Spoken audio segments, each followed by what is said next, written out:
Just to kind of finish up the overuse injuries, and so it's stress fractures. So what are these? It's a type of an overuse injury caused by repetitive stress to the bone that happens over time with not enough rest given to the bone so that it does not heal.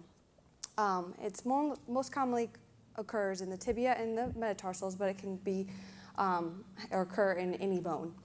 And why do they occur? It's because muscles need time to adapt to this stress, but if they don't get enough rest and to rebuild, the stress then transfers to the bone, causing little micro fractures, and over time causes a stress fracture. So what are the causes? It can be caused by a rapid increase in exercise, either in duration or intensity, overtraining, resuming training too quickly after a layoff.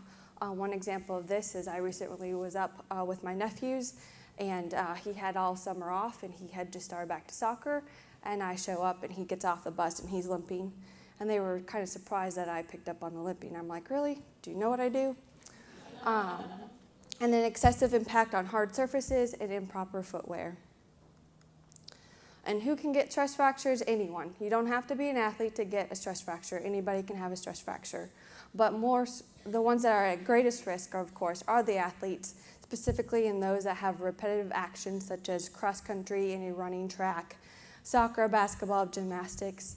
Also, females do tend to have a higher increase of a risk just because of the female triad that you may have heard about, which is eating disorder, amenorrhea, and osteoporosis and osteopenia. Also, stress fractures or overuse injuries are kind of at an increase anyways, because kids are again, we've heard a lot about this in the last couple lectures, that it's just they're in everything. They're in basketball, they're in football, they're in soccer. There's no downtime. Everything is 12 months long. They're doing gymnastics for 30 hours a week. And so we're tending to see a lot more overuse injuries. So what do? They present, initially they say that, it just hurt a little bit with their activity, but then got much better. Then it starts to be constant throughout their entire activity, but then again would get better at rest. And then eventually the pain starts to occur even at rest, and then they start to limp. For physical exam, they're usually tendered to palpation over a specific bone. And they may or may not have a limp, depending on what stage they are or how long they've had the pain. And there may be some swelling. As far as imaging, we usually start with x-rays, but x-rays may not show anything, but this does not exclude a stress fracture by any means. It may also show a fracture, or it may show some periosteal reaction or the callus. So here are some examples. You can see here, this is a second metatarsal stress fracture. You can kind of see right here is kind of the callus that's forming. Here's a distal tibia, again the callus here. Here's a proximal tibia, callus here, and those kind of are the more common areas for stress fractures. So one of the questions is further imaging needed? Do you need to get an MRI, CT scan, bone scan? All those are adequate to get them, but not necessarily. If you have a good exam, you have that history of pain throughout the thing, there's specifically point tender over specific bone, even though the x-rays may not show it, you can diagnose them without having to get these further imaging.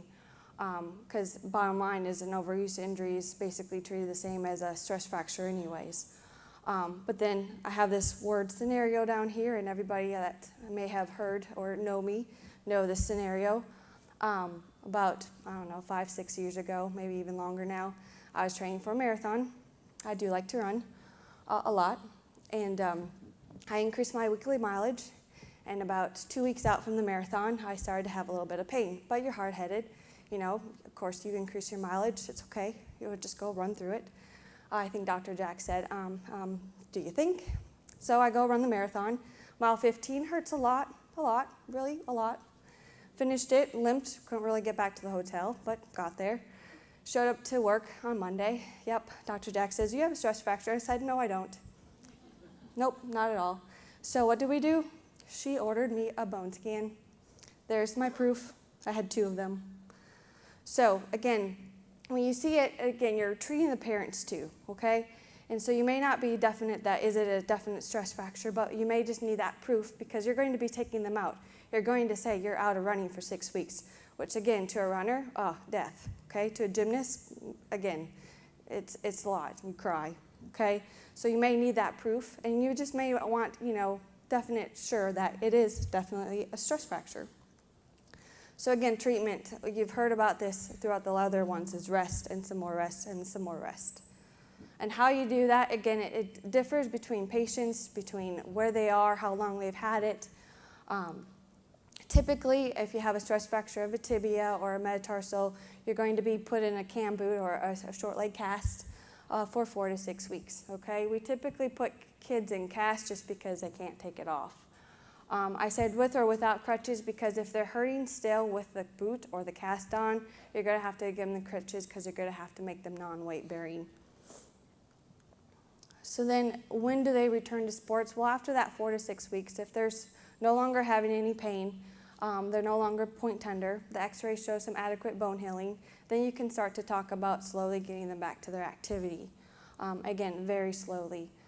It's nice to start with light activities such as swimming and biking. When you're biking, you want to make sure that you tell them not to stand up on the bike. They want to sit. The other one is swimming. You can do pool running. Pool running is known, studies, that you can maintain your fitness level up to 4 to 6 weeks. And so when you're talking to these patients, again, these patients like to be in their activity and they want to maintain their fitness level, it's good to give them an option. That pool running is very good to maintain their fitness level and say, well, again, we can at least maintain that level so when you are able to get back, you can get back a little bit quicker. And when you start back to running, you want to do it very slowly. You want to only increase the weekly amount by only 10%. And again, we heard this, the best treatment is prevention. Again, only increase your activity by 10% per week. It's best to have at least one rest day a week. Cross-training and alternate sports.